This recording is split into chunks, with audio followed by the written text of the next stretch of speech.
Hello बच्चों, इससे पहले हमने बच्चों यहाँ तक हमने टॉपिक देख लिया था अपना सार्थक अंक का, ये सिग्निफिकेंट फिगर्स का हमने टॉपिक कंप्लीट कर लिया था अपना। ऑलमोस्ट हमारे सारे टॉपिक्स हो चुके हैं चैप्टर फर्स्ट के। अब बच्चों हमारे पास हम इस लेक्चर में हम देखेंगे कुछ अपने इम्पोर्टेंट न्यूमेरिकल्स और क्योंकि चैप्टर बेस्ड है न्यूमेरिकल पे, न्यूमेरिकल्स में हमेशा पूछे जाते हैं तो इसमें करते हैं कुछ न्यूमेरिकल्स। क्लियर? तो न्यूमेरिकल्स की कुछ टाइप्स मैं आपको बता देती हूँ यहाँ पे, और उसी टाइप के ऑलमोस्ट सभी न्यूमेरिकल्स आपको देखने हैं, फिर आप अपने आप करके देखिएगा सारे न्यूमेरिकल्स। तो सबसे पहला जो न्यूमेरिकल हम देखते हैं बच्चों, जो आपको दे रखा था क्वेश्चन में, आपको दिया था जो क्वेश्चन में आपको लिख के दिया था वो न्यूमेरिकल देखते हैं। सबसे पहले तो ये फर्स्ट न्यूमेरिकल जो दिया था वो क्या था आपका कि एक पद्धति से, एक मात्रक पद्धति से दूसरी मात्रक पद्धति में किस प्रकार परिवर्तित किया जाता है। कि हमारे पास एक मात्रक पद्धति में मान है तो उसको दूसरी मात्रक पद्धति में किस प्रकार परिवर्तित करते हैं। इसका क्वेश्चन आपको दिया था कि 1 × 10⁵ न्यूटन को किसमें चेंज करना है, सीजीएस में चेंज करना है। 1 × 10⁵ न्यूटन को किसमें चेंज करना है, सीजीएस में चेंज करना है। ठीक है, तो सबसे पहली चीज तो आप इस न्यूटन को आप किसमें कर लो, केजी मीटर के फॉर्म में कर लो। ठीक है, एमएलटी के फॉर्म में लिख लो। एमएलटी के फॉर्म में क्या हो गया, ये एक न्यूटन कितने के बराबर होता है, ये याद करने की जरूरत नहीं है बच्चों, केजी मीटर/सेकंड स्क्वायर। और ये अगर किसी को ध्यान नहीं होता तो यहाँ पे बना लिया करो, न्यूटन किसकी यूनिट है, फोर्स की है, और फोर्स इज इक्वल टू क्या होता है, एमए। फोर्स बराबर क्या होता है, एमए होता है। एक त्वरण है, एम क्या है यहाँ पे, द्रव्यमान, तो द्रव्यमान के लिए क्या हो गया केजी, त्वरण के लिए क्या हो गया मीटर/सेकंड स्क्वायर। तो ये इसकी यूनिट होता है और ये किसके इक्विवेलेंट होता है, एम की पद्धति में न्यूटन के बराबर होता है। ये तो ये हमेशा ध्यान रखना है कि न्यूटन किसकी इक्विवेलेंट है, केजी मीटर/सेकंड स्क्वायर के। इट मींस कि यहाँ पे जो हमें मान दे रखा है वो क्या दे रखा है हमें, 1 × 10⁵ केजी मीटर/सेकंड स्क्वायर दे रखा है। और इसको हमें चेंज किसमें करना है, किसमें चेंज करना है बच्चों, सीजीएस में। तो सीजीएस में केजी का तो क्या हो जाएगा ग्राम, मीटर का क्या हो जाएगा सेंटीमीटर, और सेकंड तो सेकंड में रहता है। ठीक है, इस रूप में हमें लेकर आना है। और आपको पता है जो न्यूटन होता है, न्यूटन को जब हम सीजीएस में चेंज करते हैं, न्यूटन को जब हम सीजीएस में चेंज करते हैं तो न्यूटन किसके इक्विवेलेंट होता है, डाइन के इक्विवेलेंट होता है। न्यूटन किसके इक्विवेलेंट होता है, डाइन। इसका क्वेश्चन भी मैंने आपको कराया था। ठीक है, कि 1 newton is equivalent to dyne. ठीक है, तो अगर आप या तो केजी मीटर/सेकंड स्क्वायर को इस फॉर्म में भी लिख सकते हैं, न्यूटन के फॉर्म में दिया तो न्यूटन की जगह जब सीजीएस में चेंज करोगे तो उसकी जगह हम क्या लिख सकते हैं, डाइन लिख सकते हैं। अब सीधे यहाँ पे सूत्र लगाएंगे बच्चों कि ये पूरी क्या है, भौतिक राशि है, जहां पर ये तो क्या है इसका आंकिक मान है और ये क्या हो गया इसका मात्रक। क्योंकि कोई भी भौतिक राशि जो होती है, या पढ़ चुकी कोई भी भौतिक राशि Q इज इक्वल टू क्या होता है, N1U1। N1 क्या होता है, उसका आंकिक मान होता है, और U1 क्या होता है, मात्रक। तभी एक भौतिक राशि मिलकर बनती है। हालांकि आप आंकिक मान तो नहीं बोल सकते कि 5 क्या है, 5 उसकी लंबाई है, द्रव्यमान है, उसका समय है, किसको बता रहा है, तो उसके लिए मात्रक उसमें लगाते हैं। यहाँ पे 5 सेंटीमीटर है, वो 5 केजी है। ठीक है, तो मात्रक द्वारा ही किसी भौतिक राशि को पूर्ण रूप से व्यक्त किया जाता है, आप पढ़ चुके हो। तो यहाँ पे पूरा आपको क्या दे रखा है, भौतिक राशि, ये उसका आंकिक मान हो गया और ये उसका क्या हो गया, मात्रक हो गया। और किसी भी एक पद्धति को दूसरी पद्धति में चेंज करने के लिए हम फॉर्मूला पढ़ चुके हैं, सीधा बच्चों को फॉर्मूला लगाएंगे हम। ठीक है, तो क्या है हमारे पास formula, N2 is equals to M1/N2 की पावर A, L1/L2 की पावर B, T1/T2 की पावर C। ये फॉर्मूला है हमारा। ठीक है बच्चों, अब इस फॉर्मूले में N2 तो आपको निकालना है। N1 क्या हो गया, आपको ये दे रखा है, ये M1 क्या हो गया केजी, L1 क्या हो गया मीटर, T1 क्या हो गया सेकेंड। और इन सब की आपको क्या दे रखी है, यहाँ पे A क्या है आपका, यहाँ पर A क्या हो गया आपका, केजी की पावर यहाँ पे कितनी है 1, B कितना हो गया, मीटर की पावर कितनी है 2, तो B कितना हो गया 1, सेकेंड की पावर कितनी है -2। तो A हमारे पास अब इसके अनुसार ए हमारे पास मैं आपको लिखूं सीधा a इज इक्वल्स टू क्या है 1, b इज इक्वल्स टू क्या है 1 और c इज इक्वल्स टू क्या है -2 और n1 इज इक्वल्स टू क्या है यहाँ पे 1 into 10 to the power 5। सारी वैल्यूज है इसमें रख दो 1 into 10 to the power 5 m1 की जगह kg। चेंज जिसमें चेंज करना है c की वैल्यू निकालना है किस तरह से लिखते हैं बच्चों n1 u1 is equals to n2 u2। ये MKS पद्धति में मान है और ये CGS पद्धति में मान है। ठीक है, मान तो दोनों एक दूसरे के बराबर होंगे, केवल मात्रा की तो चेंज हो रहा है कि n1 u1 किसके बराबर है n2 u2 के। तो यहीं से हमने मान निकाला है। तो u1 की जगह तो हमने डायमेंशन फॉर्म में लिख दिया, u2 की जगह भी डायमेंशन फॉर्म में हो गया हमारे पास। ठीक है, तो kg किसमें चेंज कर रहे हैं बच्चों, ग्राम में कर रहे हैं। तो नीचे kg की जगह यहाँ पे क्या आ जाएगा ग्राम, ऊपर मीटर, नीचे किसमें चेंज करेंगे मीटर को सेंटीमीटर में। सीजीएस में मीटर का क्या होगा सेंटीमीटर होगा 1 पावर इसका सेकेंड और इसमें भी क्या होता है सेकेंड ही होता है। पावर कितनी होगी -2। ठीक है बच्चों, अब हमें केजी को किसमें चेंज करना है ग्राम में चेंज करना है। तो 1 केजी कितने ग्राम के बराबर होता है 1000 के बराबर होता है। 1 मीटर कितने सेंटीमीटर के बराबर होता है 100। तो यहाँ पर ग्राम में चेंज कर दो, इसे सेंटीमीटर में चेंज कर दो, सेकंड है तो इसको चेंज कर दिया हमने। तो क्या लिखेंगे हम इसे 10 to the power 3 gram upon gram की पावर 1, 10 to the power 2 मतलब 100 भी लिख सकते हो आप मीटर सेंटीमीटर की पावर 1 और ये सेकंड। अब ग्राम से ग्राम कैंसिल, सेंटीमीटर से सेंटीमीटर कैंसिल, सेकंड से सेकंड कैंसिल। तो हमारे पास मान क्या आ गया 1 into 10 to the power 5 10 की घात 3 पावर 1 ही है इंटू 10 की घात 2 और ये क्या हो गया इंटू 1 की पावर -2। 1 की घात चाहे -2 हो 3 हो 4 हो उसकी वैल्यू क्या आती है 1 ही आएगी। तो हमारे पास यहाँ से क्या आ गया वैल्यू 10 की घात 5 इंटू 10 की घात 3 इंटू 10 की घात 2। ठीक है बच्चों, यहाँ से वैल्यू क्या आ गई हमारे पास यहाँ से वैल्यू क्या आ गई हमारे पास 10 to the power 5, 10 to the power 3, 10 to the power 2। 10 की घात कितनी आ गई 3 + 2 5, 10 to the power 10।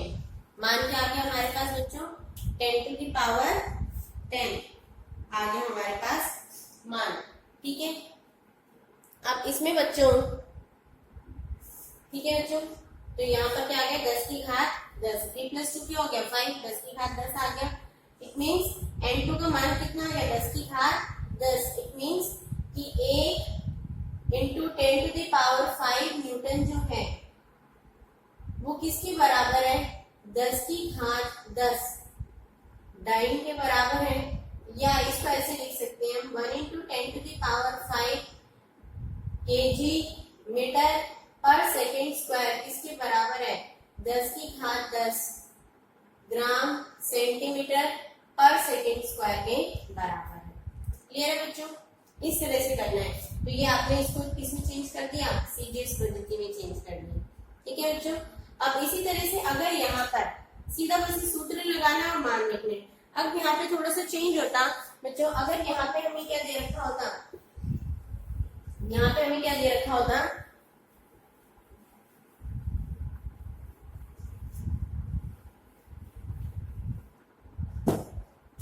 न्यूटन पर मीटर स्क्वायर।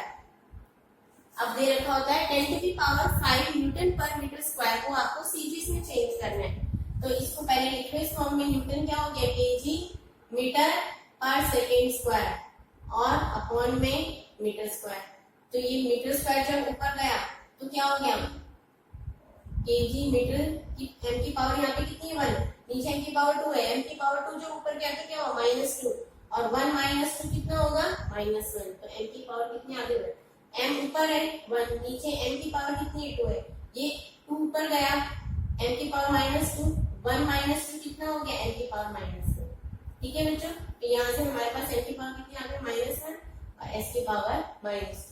ठीक है, अब इसको किसमें चेंज करना है, सीधे से, मतलब ग्राम सेंटीमीटर ग्राम पर सेंटीमीटर पर सेकेंड स्क्वायर, इसमें चेंज करना है आपको। ठीक है, सीधा सूत्र लगाएंगे, n2 is equals to 1 into 10 to the power 5, ये n1 है, m1 क्या आपका kg और ये ग्राम की पावर कितनी है 1,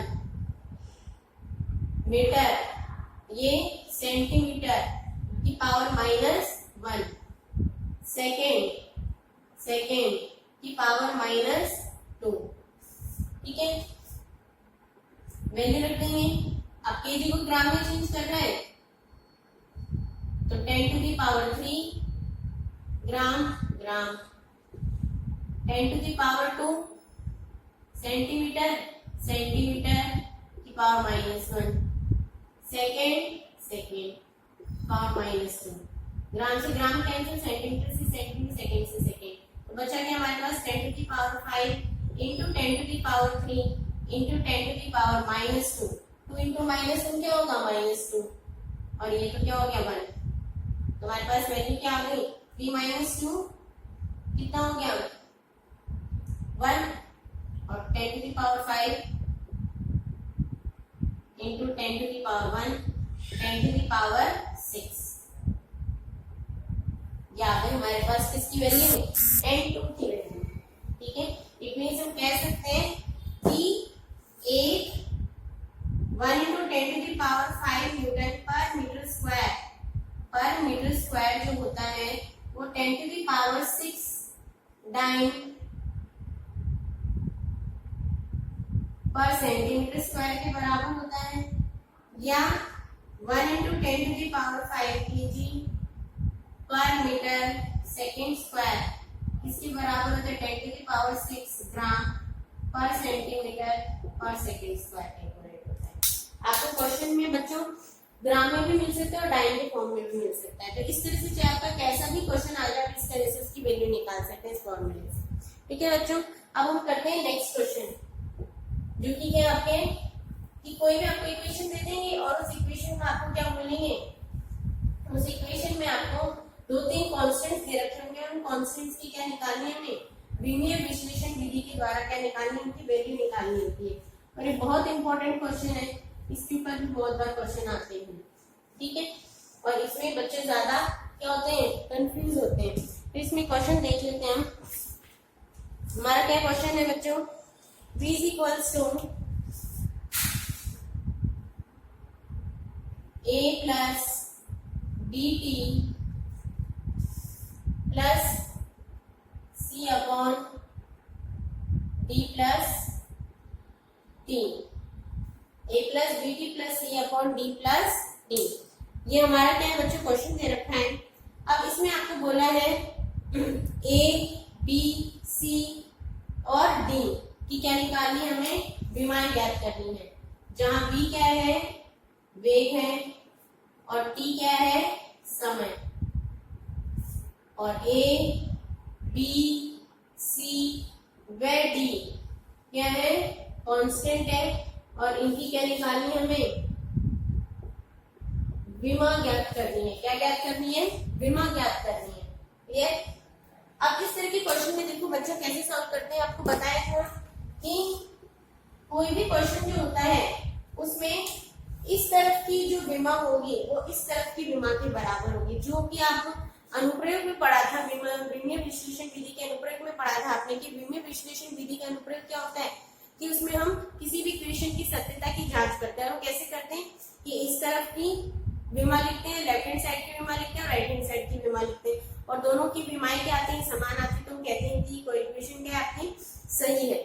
वही यहाँ पर यूज करेंगे हम कि क्योंकि विमीय विश्लेषण विधि के आधार पर कि लेफ्ट हैंड साइड की विमा राइट हैंड साइड की विमा की क्या होगी बराबर होगी। क्लियर, या राइट हैंड साइड के प्रत्येक पद की जो विमा होगी वो इसकी विमा की क्या होगी बराबर होगी। राइट हैंड साइड की प्रत्येक पद अर्थात प्रत्येक पद ए की जो विमा होगी वो बी के बराबर होगी, बी ये दूसरा पद दूसरे पद की जो विमा ये पहले पद की विमा फर्स्ट पद ये दूसरा पद, और ये पूरा का पूरा क्या है आपका तीसरा पद। इट मीन्स कि हम क्या कह सकते हैं कि बी फर्स्ट पद की विमा। ये इक्वेशन तभी यथार्थ होगी जब इधर की विमा और दूसरे तरफ के प्रत्येक पद की विमा उसकी क्या होगी, समान होगी। विमा फर्स्ट पद की विमा v की विमा की क्या होगी, बराबर होगी। क्लियर? विमा की बात कर रहे हैं, वैल्यू की बात नहीं कर रहे हैं बच्चों पे, या वैल्यू सोचे, विमा की बात कर रहे हैं, डायमेंशंस की बात कर रहे हैं। तो फर्स्ट पद क्या है हमारे पास a, कि a की विमा किसके बराबर होगी, b की विमा के बराबर होगी। तो a की विमा हमारे पास क्या आ गई, b की विमा के बराबर होगी। b की विमा क्या होती है आपको पता है, v is equals to metre पर सेकेंड, मीटर पर सेकेंड। तो इसे डायमेंशन फॉर्म में लिखेंगे तो क्या लिखेंगे, m नॉट की जगह है m not L1 t minus 1। तो ये a की विमा आ गई हमारे पास सीधा। इसी तरह से जो दूसरा पद है ये हो गया a की विमा।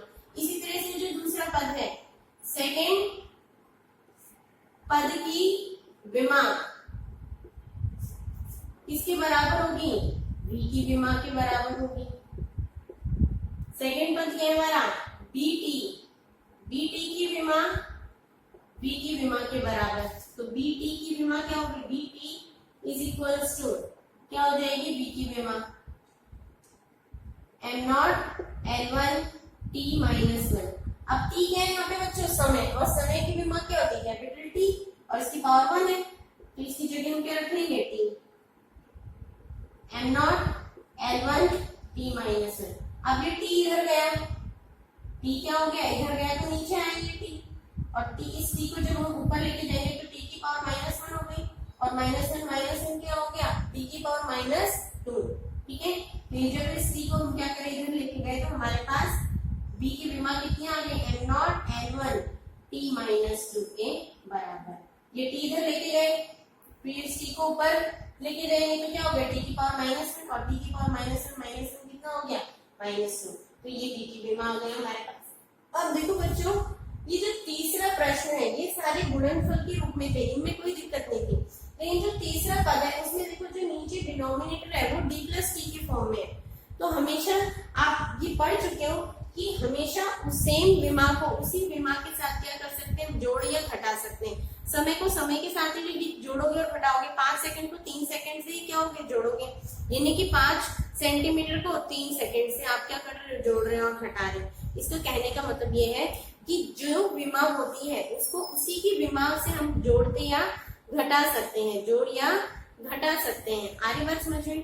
तो यहाँ पर ये जो d प्लस टी है, यहाँ पर क्या है, d प्लस टी है। ठीक है, तो t क्या है यहाँ पे, समय। तो समय जो है इट मींस d भी क्या होगा, समय की विमा के बराबर ही होगा, तभी तो इससे ये क्या हो रहा है, जुड़ रहा है। आगे बात समझ में? जहां पर भी इक्वेशन में आपको प्लस या माइनस दिख जाए उसको आपको सीधे इस तरह से सॉल्व करना है। ठीक है, कि अगर आपको दे दिया d a plus C x दे दिया, क्या दे दिया आपको, a प्लस एक्स। ठीक है, तो a प्लस एक्स क्या होगा, x के यहाँ पे डिस्टेंस है, दूरी। तो a क्या होगा, a भी क्या होगा, दूरी की विमा के बराबर के। इट मींस कि आप x में से 5 सेंटीमीटर में 2 सेंटीमीटर को तो ये तो जोड़ोगे, यहाँ पे विमा की बात हो रही है बच्चा, वैल्यू की बात नहीं हो रही है। 2 सेंटीमीटर को तो जोड़ोगे, 2 सेकंड को थोड़ी जोड़ सकते हो, दोनों की विमाएं अलग अलग होगी। ये तो लंबाई की विमा हो गई और समय की विमा के अनुसार होगी। इट मींस कि जो भी राशि होती है उसके साथ उसी विमा की राशि को ही हम क्या कर सकते हैं, जोड़ या घटा सकते हैं। इट मींस कि जो विमा इसकी होगी वही विमा क्या होगी, इसकी होगी। आगे बात समझ में? तो अब यहाँ पे हम किसकी बात कर रहे हैं, अब यहाँ पे d प्लस टी। तो d प्लस टी को देखो बच्चों, पहले d प्लस टी को सॉल्व कर लेना आपको। तो d प्लस टी क्या होगा कि d plus t is equals to क्या होगा, यहाँ पे 0 होगा। d plus t equals to क्या होगा, 0। इसकी विमा यहाँ पे अपॉन में, यहाँ पे अपॉन में आपको कुछ दिख रहा है क्या, नहीं दिख रहा है, यहाँ पे इसके बराबर है ही नहीं कुछ। तो d plus t equals to 0। या हम कह सकते हैं कि d की विमा, t की विमा की क्या होगा, बराबर होगी। तो d की विमा क्या हो गई हमारे पास, सीधा टी। समय की विमा क्या होती है टी, तो इसकी विमा क्या आ गई हमारे पास टी आ गई। ठीक है, अब इसको सॉल्व करेंगे तीसरे पद को। सीधा सॉल्व नहीं कर सकते, पहले हम इसकी विमा निकालेंगे, उसकी विमा को यहाँ रखेंगे, तभी हम सी की विमा ज्ञात कर सकते हैं बच्चों, डायरेक्ट हम ज्ञात नहीं कर सकते। अब हम सॉल्व कर लेते हैं नेक्स्ट। तो तीसरे पद की विमा, तीसरे पद की विमा बराबर वी की विमा। तो तीसरे पद की विमा क्या हो गई हमारे पास, तीसरे पद की विमा हम ज्ञात करेंगे c अपॉन, अब d प्लस टी की जगह हम सीधा d इसकी विमा रख देंगे। इसकी विमा क्या हो गई, क्योंकि db क्या है समय की विमा है, और d की विमा भी क्या है समय की विमा के अनुसार, तो t प्लस टी मत कर देना बच्चों, यहाँ पे सीधा क्या रखना है d लिखना है। बहुत से बच्चे यही कंफ्यूजन में रहते हैं कि यहाँ पे d की वैल्यू रखेंगे t और t प्लस टी क्या हो गया 2। विमाओं को कभी जोड़ देंगे, उनकी पावर में तो क्या हो सकता है, पावर में अगर है उसको तो हम क्या करेंगे जोड़ और घटा सकते हैं। अगर वो चाहे आप t प्लस टी कितने करते हैं, उनकी विमाएं क्या होती है जुड़ती जा रही, उसमें आंकिक मानों को यूज में नहीं लिया जाता। तो आप ये मत करना कि यहाँ पे d रख दिया, d की वैल्यू t और t प्लस टी और इसको 2t, आप इसे 2t भी लिखोगे तो भी कोई फर्क नहीं पड़ता, क्योंकि द्विमीय विधि में हम आंकिक मानों को यूज में नहीं लेते हैं। आ रही बात समझ में, आप इसे 2t भी लिखोगे कोई बच्चा तो भी कोई फर्क नहीं पड़ रहा है, क्योंकि 2 तो हम यूज में लेते ही नहीं, आंगिक मानों को तो हम कंसीडर ही नहीं करते विमीय विश्लेषण विधि में। क्लियर, तो सीधा यहाँ पे t ही लिखना है आपको। ठीक है, c upon t is equals to m naught l t minus 1। अब ये t इधर गया, ये t क्या हो गया इधर गया, तो हमारे पास क्या आ गया m naught l t minus 1 और ये t1, तो t माइनस 1 और t1 क्या हो गया 0 हो गया, तो हमारे पास m नॉट l1 t0। तो c की विमा क्या आ गई m not l1 t0, a की विमा क्या आ गई m not l1 t minus 1, ये तो सीधा b के बराबर आ गई। b t की विमा कैसे निकालेंगे, यहाँ पे t की डायमेंशन रखी, इसको सॉल्व कर दिया। अब इस तीसरे पद को अगर ये खाली इस तरह से होता तो c is equals to b की विमा के बराबर रखते, लेकिन अगर हमें देखना है कि अगर कोई समीकरण में पद प्लस या माइनस की फॉर्म में है तो उसको पहले हल कर लो आप, या तो ताकि आपकी इक्वेशन पहले सिंप्लीफाई हो जाए। तो ये प्लस माइनस के फॉर्म में वाला पद था, इसको हमने अलग से हल करा कि d जो है वो t में से तभी जुड़ेगा या घटेगा जब उसकी विमा भी t के समान ही होगी, तो इसे d की विमा t की विमा के बराबर है, d की विमा आ गई। इसी तरह से d की विमा को यहाँ पे हमने इक्वेशन में रखा और तीसरे पद की विमा निकाल ली हमने। क्लियर है बच्चों, तो ऐसे क्वेश्चन बहुत बार पूछे जाते हैं कि इस तरह के क्वेश्चंस को सॉल्व करो, बहुत बार आते हैं ऐसे क्वेश्चन। इसमें देखो बच्चों एक ऐसे क्वेश्चन और एक और करके देखते हैं। ये है हमारे पास P is equals to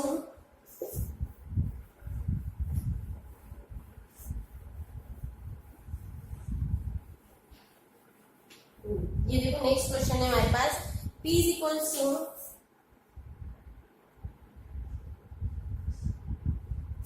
a minus t square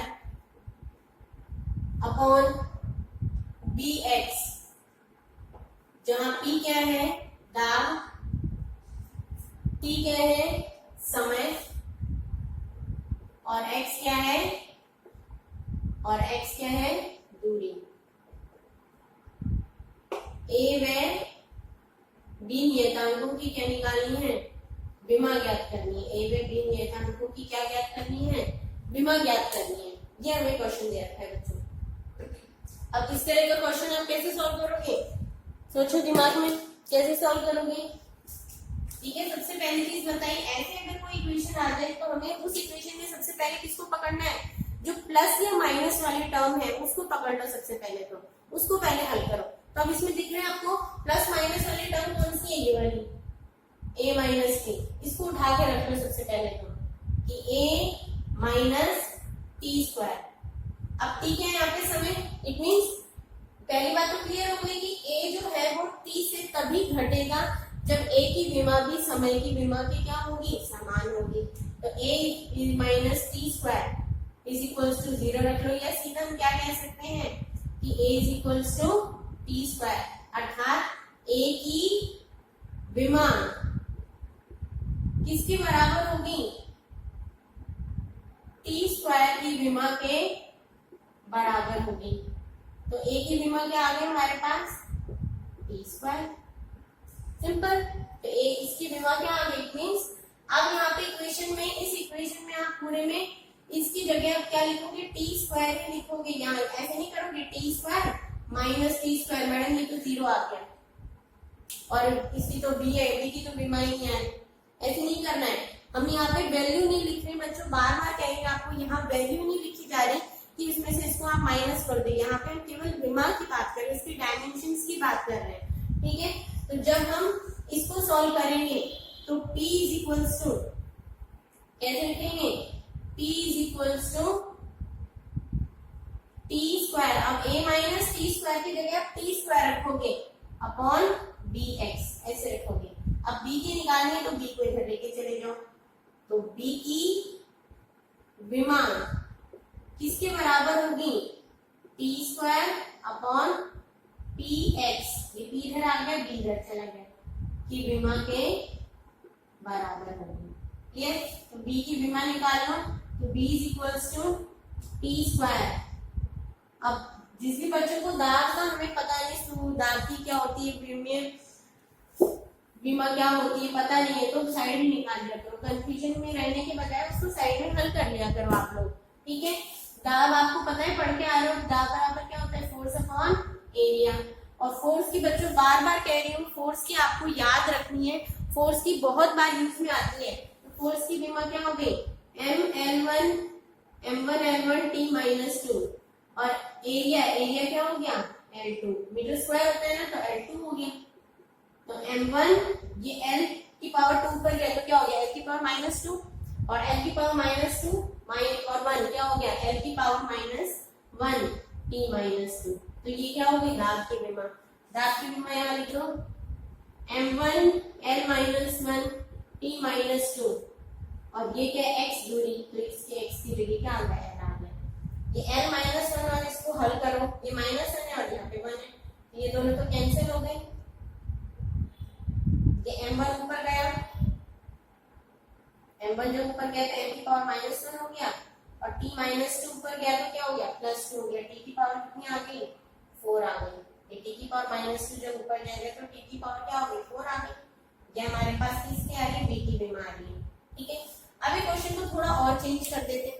अब अगर पूछा जाए A अपॉन B की विमा निकालो, थोड़ा और चेंज कर दिया, A अपॉन B की विमा निकालो, तो A अपॉन B की विमा कैसे निकालोगे, A की विमा निकालनी आपने, B की विमा निकालनी, A की विमा निकालनी और B की विमा निकालनी, इन दोनों की वैल्यू रखो। A की विमा बटे B की विमा, A की विमा क्या आई थी आपके पास, टी स्क्वायर, B की विमा क्या आई थी हमारे पास, M minus 1 T4।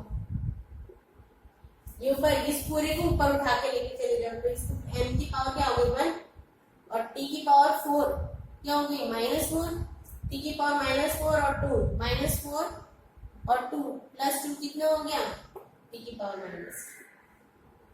It means A upon B की विमा का मान किसके बराबर है, M1 T माइनस 2 के बराबर प्राप्त होता है, ठीक है बच्चों।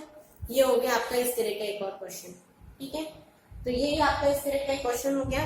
एक और लास्ट क्वेश्चन मैं आपको करा देती हूँ, उसके बाद बच्चों आप खुद करके देखना। लास्ट क्वेश्चन है आपका, ये सारे आपकी बुक्स में होने चाहिए।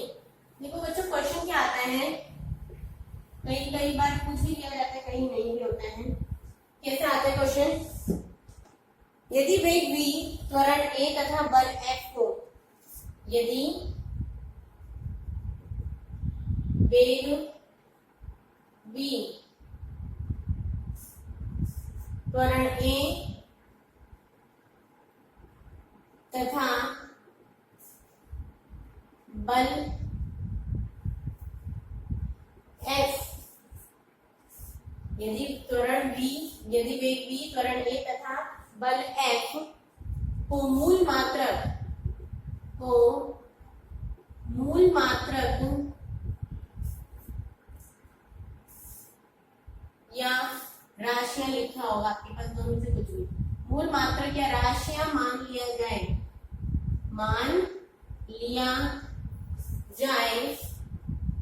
तो मान लिया जाए तो कोणीय संवेग का VA और F के रूप में, तो कोणीय संवेग का VA व F के रूप में विमीय सूत्र VA व F के रूप में विमीय सूत्र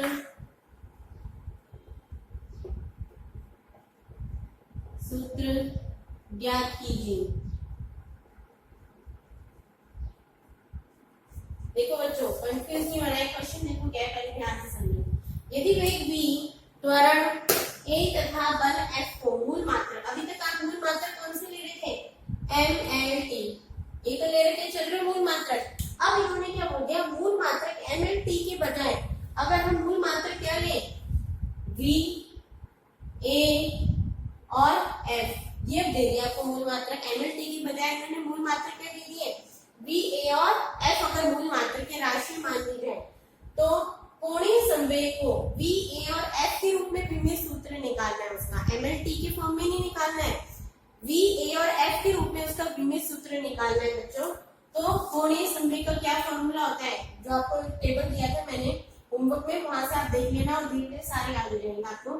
कोणीय संवेग को हम कहीं पे j से भी व्यक्त करते हैं, कहीं से n से भी व्यक्त करते हैं।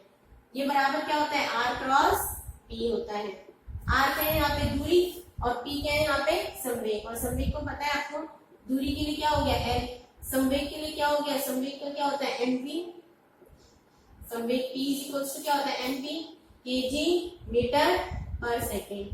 तो इसके लिए क्या हो गया m l1 t माइनस 1, इसको सॉल्व कर लो, m l2 t माइनस 1। तो ये क्या हो गया, संवेग के लिए सूत्र हो गया, ठीक है। लेकिन आपसे पूछा क्या है, अगर आपको सूत्र निकालना है, ऐसे सॉल्व नहीं करना है, पूछा क्या है कि कोणीय संवेग को इसके रूप में व्यक्त किया जाए। तो सबसे पहले तो क्या बोल रहे हैं कि कोणीय संवेग j जो है वो किसकी डायरेक्टली प्रोपोर्शनल है, b की पावर x, a की पावर y और f की पावर z की क्या है, डायरेक्टली प्रोपोर्शनल है। जब इसके रूप में है तो ये इन सभी के क्या होंगे, समानुपाती होंगे, और किसकी पावर ही तो हमें निकालनी है कि किस पावर के फॉर्म में आ रही है इसकी वैल्यू, वो हम इसके द्वारा जो अब इसको इससे पहले एक और क्वेश्चन बताया तो वहां से निकालना है। या j is equals to k vx z, ठीक है। अब v का आपको पता है विमीय सूत्र, त्वरण का पता है, बल का पता है, कोणीय संवेग का पता है, इन सभी के विमीय सूत्र रख दो, x y z की पावर निकाल लो और इस फॉर्म में लिख दो इसे, ठीक है। तो j का विमीय सूत्र m1 l2 t minus 1 is equals to k का विमीय सूत्र, v का विमीय सूत्र क्या हो जाएगा, m0 l t माइनस 1 की पावर x, a का मीटर पर second square m0 l t minus 2 की power y, m1 l1 t minus 2 की पावर z, ठीक है। इन सब की वैल्यू रख दी हमने, यहाँ वालों को mm वालों को एक साथ लिख लो, हल करने कर चुके हैं इस तरह की क्वेश्चन। m की पावर यहाँ पे 0 है तो 0, यहाँ पे 0, यहाँ पे कितनी है z, दूसरा l की पावर कितनी है x, यहाँ पे l की पावर प्लस y, यहाँ पे l की पावर प्लस z,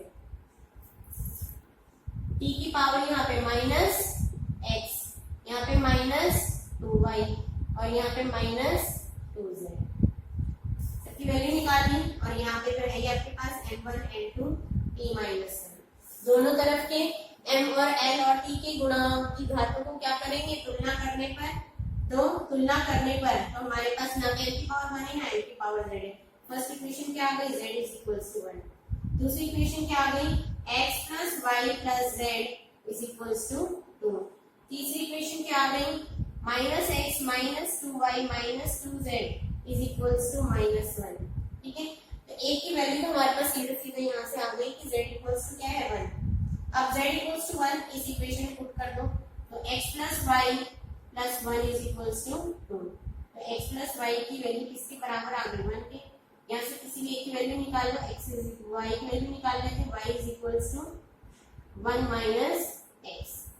ये वैल्यू किसमें रख देंगे हम, उठा के हम इसमें रख दो, तो माइनस x, y की वैल्यू रख दो 1 माइनस x और z की वैल्यू रख दो 1 माइनस 1। ठीक है, हल कर लो इसे, minus x minus 2 minus minus plus 2x minus 2 plus 2 minus 1, minus 2 minus 2 क्या हो गया माइनस 4, माइनस x और प्लस 2x कितना हो गया x, तो x minus 4 is equals to minus 1, या x माइनस 4 उधर गया तो क्या हो गया 4 माइनस 1 क्या हो गया 3 हो गया। तो x की वैल्यू कितनी आ गई 3।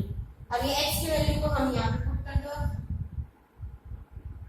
x की वैल्यू को यहाँ पे पुट कर दिया हमने, x की वैल्यू को आपने कहाँ पे पुट कर दिया, यहाँ पे पुट कर दिया, तो x की वैल्यू को यहाँ पे पुट कर देंगे तो y इज इक्वल्स टू क्या हो गया 1 माइनस 3 कितना आ गया माइनस 2।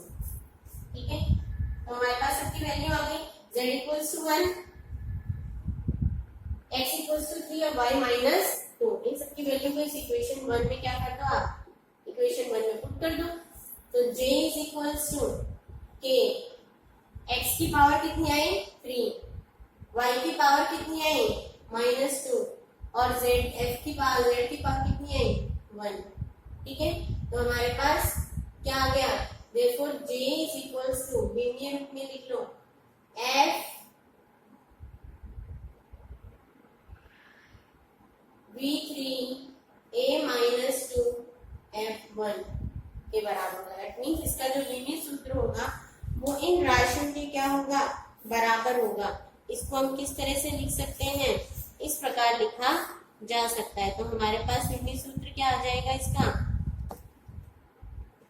इस रूप में प्राप्त हो जाएगा लीनियर सूत्र कि y4 के बराबर f v3a माइनस 2 के बराबर। तो इस तरह से क्वेश्चन आते हैं बच्चों कि आपको चाहे कोई भी वैल्यूज दे देंगे कि अब ये मूल मात्रक है, इस मूल मात्रक के रूप में मान निकालो। तो इस तरह के जो क्वेश्चन बनाए बताए थे आपको उसी तरह से इनको सॉल्व करना है। तो लास्ट में इस तरह से इस मूल मात्रक के रूप में लिख लिया गया। क्लियर, तो आपको डिफरेंट टाइप्स के क्वेश्चन करा दिए। अब घर पर जाके आप इनको दोबारा करके देखना, और भी बहुत से पीछे के अगर जिनके पास टेक्स्ट बुक है पीछे के सारे क्वेश्चंस करके देखना। ऑलमोस्ट आपका फर्स्ट चैप्टर हो गया कंप्लीट। अगर किसी को कोई डाउट है तो नेक्स्ट एक और क्लास में इसमें ले लेंगे। ठीक है बच्चों, थैंक यू।